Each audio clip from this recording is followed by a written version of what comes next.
Imaginez-vous que vous rentriez des cours ou du travail et que vous leviez les yeux au ciel instinctivement. Quand tout à coup, vous apercevez plusieurs lueurs blanches en forme d'arc mesurant plus d'1,6 km. Est-ce qu'un sentiment d'effroi traverserait votre corps jusqu'à ce qu'une goutte de sueur commence à tomber lentement le long de votre dos? Vous êtes paralysé. Ou alors, ce serait plus un sentiment d'euphorie qui surviendrait. Vous vous empresseriez de sortir votre téléphone pour filmer la scène et montrer cela à tous vos amis. Quoi qu'il en soit, ce dont je vous parle depuis le début a été vécu par des centaines de personnes le 13 mars 1997 dans la ville américaine de Phoenix, en Arizona.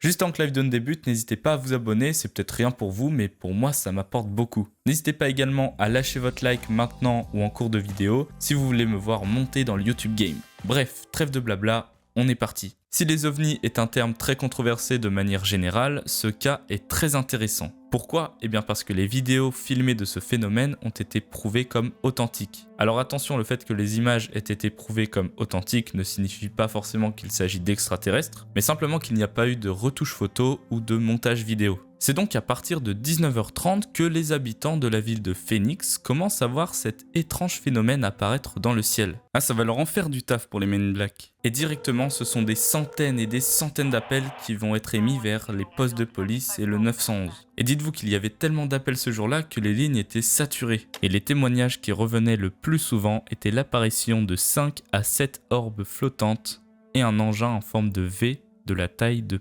plusieurs terrains de football planant au-dessus de la ville. Alors que les lumières semblaient stationnaires, l'objet en forme de V semblait planer silencieusement vers le sud. Voici quelques témoignages. Nous pouvions voir le contour d'une masse derrière les lumières, mais vous ne pouviez pas réellement voir la masse. C'était un peu comme une distorsion grise du ciel nocturne, comme ondulée. C'était si grand et étrange, vous ne pouviez pas réellement voir l'objet. Tout ce que vous pouviez voir était le contour, comme si quelque chose effaçait les étoiles. Alors rapidement, les centres de contrôle ont été prévenus, mais c'était bizarre puisque rien ne ressortait sur leurs écrans radars, comme s'il n'y avait rien. Et puis plus d'un quart d'heure après le début de l'événement, les lumières se sont éteintes. Alors dès les jours qui ont suivi, les représentants du gouvernement ont dit qu'il s'agissait tout bêtement de fusées éclairantes, dans un cadre d'essais militaires. Et plus précisément des fusées lâchées par un A-10 Thunderbolt apparemment. Mais le problème, c'est que la population ne va absolument pas croire cette version. Alors il y a plusieurs choses qui peuvent contredire cette théorie. Alors déjà, on sait que ce genre d'outil ne reste allumé que quelques minutes. Or là, l'événement a duré plus d'un quart d'heure. Et deuxièmement, une fusée éclairante, ça retombe, alors que là, elle restait en l'air et au contraire, elles avançaient horizontalement et étaient également statiques par moment. Comme les réponses n'étaient pas satisfaisantes, la conseillère municipale de Phoenix, France Barwood, a exigé publiquement des réponses face à cet incident. Donc elle a demandé à l'Air Force d'enquêter sur ce phénomène, mais ils ont déclaré que ça leur était totalement interdit.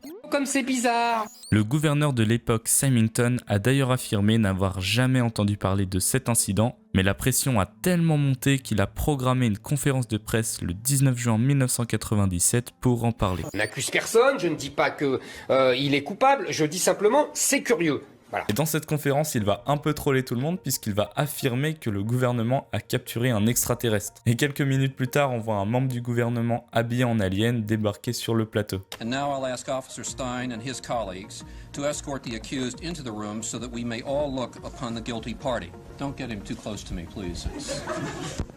Des applaudissements et des rires s'ensuivent et puis au fil du temps, on voit que l'affaire commence à se tasser petit à petit. En revanche, c'est 10 ans après, soit en 2007, que Symington revient sur ses propos et a dit qu'il avait rationalisé sa conférence dans le but d'apaiser ses électeurs. Je cite, « au bord de l'hystérie ». Alors oui, on le juge peut-être un peu trop vite, on se dit « c'est un connard, pourquoi il ment à la population alors qu'ils savent ?» Mais si vous étiez à sa place, est-ce que vous diriez à la population que vous-même, vous ne savez pas ce qui s'est passé ce jour-là? Et donc ça pourrait peut-être installer un climat d'hystérie totale sur la planète. Ou alors est-ce que comme lui, vous auriez essayé de trouver de fausses raisons pour rassurer la population? Ce qui d'ailleurs n'a clairement pas fonctionné puisque personne croyait à cette histoire de fusée éclairante. Et donc cela veut dire que pendant 10 ans, il a partagé le même avis que les personnes dont il se moquait. Un an plus tard, soit le 22 avril 2008, les lumières font de nouveau leur apparition au-dessus de la ville de Phoenix. Mais cette fois-ci, elles auraient eu une forme plus carrée qui se serait transformée en un triangle au fil du temps. Un des témoins a rapporté que peu de temps après l'apparition de ces fameuses lumières, 3 avions à réaction se seraient dirigés vers l'ouest en direction de ces lumières. Et pourtant, le lendemain, un responsable de la Luke Air Force Base a totalement nié une quelconque activité de l'US Air Force ce jour-là. Et le lendemain, un habitant de la ville de Phoenix a déclaré dans le journal qu'il s'agissait en fait de son voisin.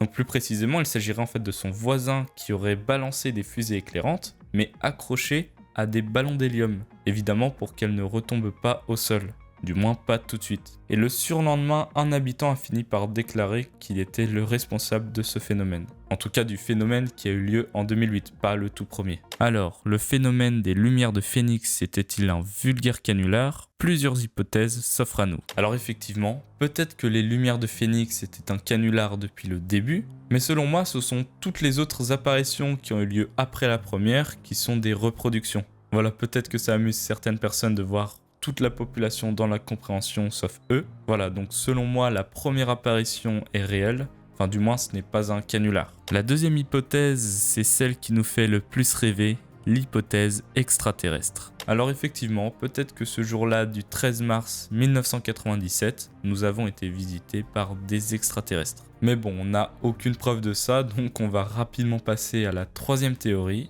les essais militaires. On le sait tous, les avancées militaires ne sont pas toutes communiquées au grand jour. De plus, autour de Phoenix, il y a des bases militaires. Donc peut-être que ce vaisseau est une création du gouvernement. Sauf que pour faire des essais, ils ont leurs espaces, donc pourquoi aller volontairement au-dessus d'une ville, là où ils savent qu'il y aura beaucoup de témoins? Et c'est ce qui nous fait arriver à la quatrième théorie, anticiper les réactions de la population. Et oui, imaginez qu'un jour nous soyons vraiment visités par des extraterrestres, peut-être que le gouvernement cherche à nous préparer à ce genre de phénomène. À mon humble avis, toutes, ou du moins pratiquement toutes, les apparitions que l'on a pu voir sur Terre sont juste des simulations de la part du gouvernement qui voudrait peut-être nous préparer. Effectivement, c'est comme tout, si on ne nous prépare pas à un événement, on est tout de suite plus surpris. Alors que si on a pu voir quelques ovnis, ou du moins savoir que ça existe, on sera moins surpris que si nous n'en avions jamais vu de toute notre vie. Alors s'agit-il d'un canular, d'essais militaires, d'extraterrestres, ou d'une préparation de la population à une éventuelle visite de nos voisins lointains? Quoi qu'il en soit, les lumières de Phoenix restent encore un phénomène inexpliqué. Voilà, c'est la fin de la vidéo. D'ailleurs, à un moment de la vidéo, je pense que vous l'avez tous vu, il y a un pote derrière moi. Donc on s'est amusé à faire ça pour voir un peu vos réactions. J'ai pas mal galéré à filmer cette séquence, pourtant c'était vraiment une phrase qui durait même pas une seconde, mais ça me faisait tellement rire. Je vous laisse regarder les quelques séquences ratées. Ah, putain!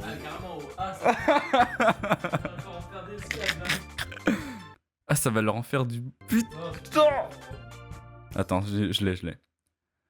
Ah, ça va leur en... Putain, mais... Elle est pas loin. Ah, ça va leur en faire du boulot.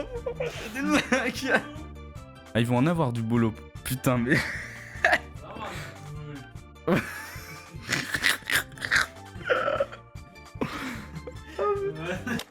Si vous avez regardé cette vidéo jusqu'à la fin, n'hésitez pas à mettre le mot lumière en commentaire, comme ça je peux voir qui sont les vrais qui restent jusqu'au bout. N'hésitez pas également à mettre vos éventuelles théories, celles que je n'ai pas forcément citées. Et ce qu'il ne faut pas hésiter à faire également, c'est de s'abonner si ce n'est pas déjà fait, mettre un gros pouce bleu pour me soutenir si vous voulez me voir monter dans le YouTube Game, et de mettre la cloche évidemment pour être tenu au courant de toutes mes prochaines vidéos. Sur ce, je vous laisse, à la prochaine.